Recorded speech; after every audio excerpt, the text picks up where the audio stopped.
جل تو جلال تو آئی بلا کو ٹال تو. یہ بعض لوگ کہتے ہیں یہ تسبیح ہے بلائیں جاتی ہے اس سے. بعض لوگ کہتے ہیں. تو مولانا صاحب تسبیح پڑھتے رہتے تھے اور وہ گدھا روز کھاتا تھا, روز فصل کھاتا تھا. کچھ نوجوان تھے جو محبت کرتے تھے, انہوں نے دیکھا حضرت تو اٹھیں گے نہیں اور ان کی تسبیح ہاتھ میں ہی رہی. انہوں نے ڈنڈا اٹھایا اور گدھے کو مارا. گدھا چلا گیا, دوبارہ نہیں آیا. انہوں نے حضرت سے کہا کہ حضرت سارے گدھے تسبیح سے نہیں جاتے, کچھ گدھوں کے لیے ڈنڈا اٹھانا پڑتا ہے. اگر صرف تسبیح سے ہی جاتے تو عمر فاروق کے کوڑے کی ضرورت نہیں ہوتی. نظام تمہارا قائم ہوتا ہے, تمہارے حقوق طلب کرنے کی تمہارے اندر عادت ہونی چاہیے. آج ہمیں بزدل بنایا جا رہا ہے, آج بزدل بنایا جا رہا ہے. لفظ جہاد لانے سے منہ پر بہت سارے لوگ ڈر جاتے ہیں. ایسا لگتا ہے کہ کوئی ناپاک ورڈ ہے, میرے عزیزوں کوئی گالی ہے. یہ ایک پوتر لفظ ہے, مقدس لفظ ہے, اور پوری دنیا کو اصل میں کہتا ہوں جہاد رسول پاک صلی اللہ علیہ وسلم نے کر کے دکھایا ہے کہ اپنے ملک کی حفاظت کیسے ہوتی ہے, اپنے ملک کی حفاظت کیسے ہوتی ہے. یہ حضور سے لوگوں نے سیکھا ہے.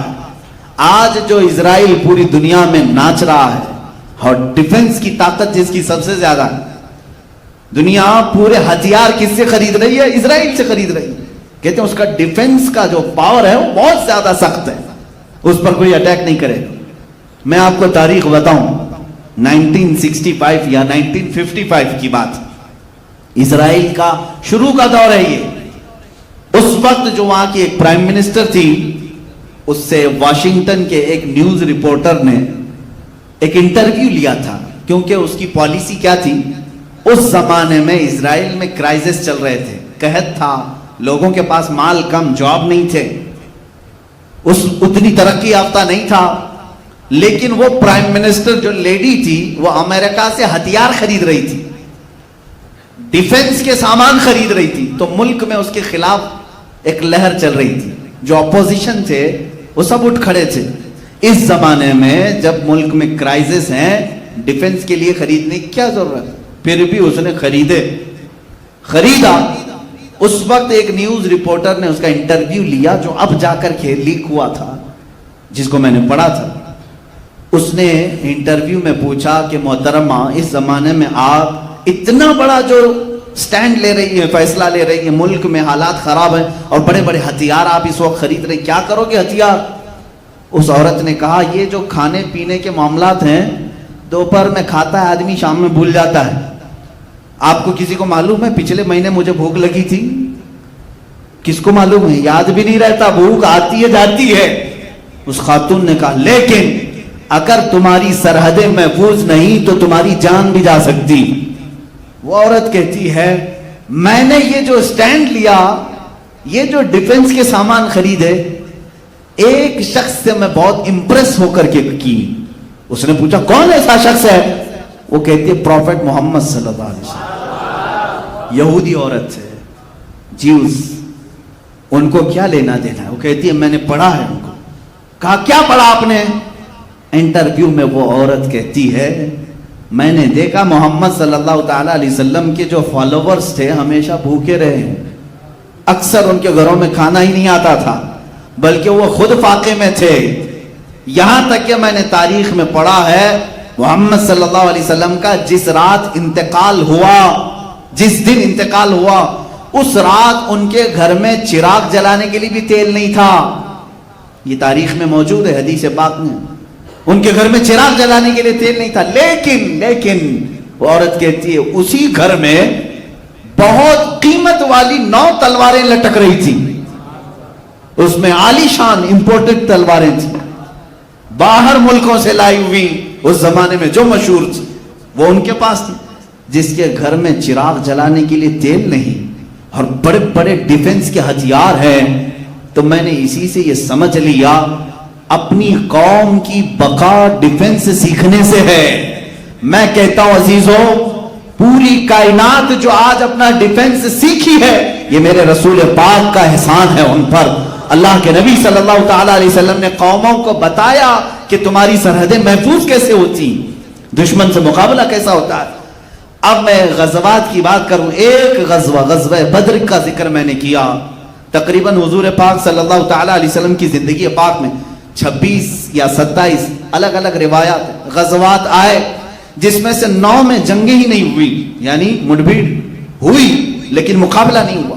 باقی 17 یا 18 جنگیں ایسی ہیں جس میں جنگ ہوئی, گھماسان کی ہوئی. کچھ میں مسلمانوں کو شکست ہوئی اور کچھ میں اللہ رب العزت نے ایمان والوں کو فتح عطا کیا, لیکن اکثریت فتح پانے والوں کی. صرف ایک جنگ ہے, جنگ احد, جو جیتی ہوئی جنگ تھی لیکن بعد میں شکست میں آ گئی. اب دوسری جو جنگ ہے اسلام کی, وہ جنگ احد بڑی جنگ بتا. یہ کیوں ہوئی تھی؟ اس کا بھی سبب یہی تھا, چھیڑا نہیں تھا مسلمانوں نے. جو بدر میں زخم کھائے گئے تھے مکہ میں, 1 سال تک بیٹھ کر تیاری کرتے رہے, بدلہ لینا ہے بدلہ لینا. بدلے کی آگ نے ان کو اتنا بھڑکایا کہ 10,000 کی تعداد میں جمع ہوئے, اور بڑی تعداد میں وہ لوگ پھر آئے مدینے پر چڑھائی کرنے کی.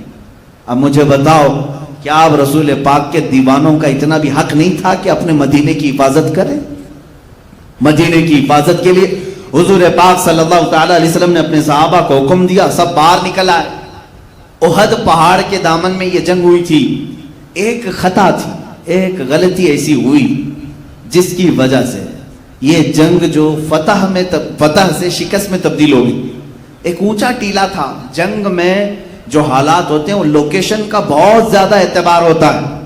آپ کہاں کھڑے ہیں, دشمن کہاں ہے, یہ جنگی مہارتیں رکھنے والے اچھی طرح سے جانتے ہیں. مثال کے طور پر آپ اونچائی پر ہیں, دشمن نیچے ہے, تب تو سمجھ لو کہ تمہارے چانس ہی چانس ہے. نیچے سے اوپر کیسے حملہ کرے گا, لیکن اوپر والا تیر برساتا ہی رہے گا, برساتا ہی رہے گا. تم اوپر والے سے مقابلہ نہیں کر پاؤ گے. تو لوکیشن جو بھی جنگوں کے ہوتے تھے چنے جاتے تھے. حضور پاک صلی اللہ تعالیٰ علیہ وسلم احد کے میدان میں جیسے پہنچے, جو اونچا ٹیلا تھا وہ جبل رمات, پہلے حضور نے اس پر قبضہ کر لیا اور 50 تیر انداز صحابہ کو وہاں کھڑا کر دیا. اب صحابہ ایک طرف ہیں جبل رمات کے نیچے اور 50 اوپر, اور مشرکین سامنے سے آئے. اب وہ ادھر نیچے والوں سے لڑتے کہ یا اوپر والوں کے تیر کھاتے. معاملہ ایسا ہو گیا کہ دوپہر نہیں ہوئی, تیر اتنے برسائے انہوں نے کہ وہ میدان چھوڑ کر بھاگ گئے. نیچے والے الگ پیٹ رہے تھے, اوپر والے الگ مار رہے تھے. یہ حضور پاک صلی اللہ علیہ وسلم کی حکمت عملی تھی. وہ جنگوں کے لوکیشن کو بھی بہتر طریقے سے ترتیب دیتے تھے, اور حتیٰ کہ کون سپاہی کہاں کھڑا رہے, جھنڈا کس کے ہاتھ میں رہے, یہ سب میرے آقا کے فیصلوں پر ہوتا تھا. اللہ کے نبی صلی اللہ تعالیٰ علیہ وسلم نے تیر اندازوں کو اوپر کھڑا کیا, تلوار والوں کو نیچے, جھنڈے والوں کو الگ مقام پر. اور کچھ ایسے ہوتے تھے جن کو مقدمت الجیش کہتے ہیں, یعنی سامنے ایک فوج کی ٹکڑی ہوتی تھی, وہ سیدھے دشمن کی صفوں میں گھس جاتے, ہلا مچ جاتا, سامنے کی صفیں ٹوٹ جاتی, تو پھر دشمن جو ہے اپنی صفوں کو بنانے میں ہی وقت گنوا دیتے تھے. تو اس میں جنگوں میں ترتیب ہوتی تھی کہ آگے والا جس کو میمنہ کہتے ہیں, دائیں والا میسرہ کہتے ہیں, بائیں والا, الگ الگ بانٹ کر کے میرے آقا رکھتے تھے. اب ہوا یہ کہ مشرکین بھاگ گئے, اوپر کے تیر کھا کھا کر بھاگ گئے. اب ہوا کہ وہ 50 لوگوں کو میرے آقا نے فرمایا تھا جب تک میں نہ کہوں نیچے مت اترنا. حضور نے کیا فرمایا تھا, جب تک میں نہ کہوں نیچے مت اترنا. لیکن وہ مشرکین جب بھاگ گئے تو یہ 50 جو صحابہ تھے تیر انداز, انہوں نے کہا حضور نے تو جو فرمایا تھا جنگ ختم ہونے تک کے لیے, دیکھو نیچے وہ سب چھوڑ کر بھاگ گئے. باقی جو نیچے جو صحابہ تھے وہ مال غنیمت جمع کر رہے تھے. اوپر والوں نے کہا چلو ہم بھی نیچے جا کر مال غنیمت جمع کرتے ہیں. بعض صحابہ نے کہا انتظار کرو, حضور نے فرمایا جب تک میں نہ کہوں اترنا مت. تو وہاں 2 جماعتیں ہوئی, تقریباً 40 صحابہ اتر گئے, 10 باقی رہے. 40 لوگ جب نیچے میدان میں مال غنیمت جمع کرنے لگے, بھاگے ہوئے کافروں میں ہونہار خالد بن ولید پیچھے, وہ مشرکین کی طرف سے آئے, ایمان لائے ہوئے نہیں تھے اور جنگوں کی باریکیوں کو سمجھنے والے شخص تھے. دیکھا یہ جو لوکیشن خطرناک تھا ان کے لیے خالی ہو گیا. جو 50 تیر انداز تھے اس میں 40 نیچے آ گئے. تو خالد بن ولید نے 200 گھڑ سواروں کو جمع کیا دور جا کر, بہت دور سے راؤنڈ لگا کر کے یہ جبل رمات یہ ٹیلے کے پیچھے آ گئے اور جو 10 اوپر کھڑے تھے تیروں سے ان کو شہید کر دیا, ان کے اوپر حملہ کر دیا اور وہ جگہ قبضہ کر لیا. مسلمانوں کو سمجھ میں ہی نہیں آیا ہوا کیا. وہ نیچے میدان میں مال غنیمت جمع کر رہے تھے, 200 لشکری پیچھے سے آ کر حملہ کر رہے, اور جو بھاگے ہوئے کافر تھے وہ بھی پلٹ آئے. جو مشرکین بھاگ گئے تھے مال چھوڑ کر وہ واپس آئے. ہوا یہ کہ پیچھے سے خالد بن ولید کا لشکر اور سامنے سے وہ مشرکین کا, بیچ میں مسلمان پس گئے جس میں 70 صحابہ کی جانیں گے.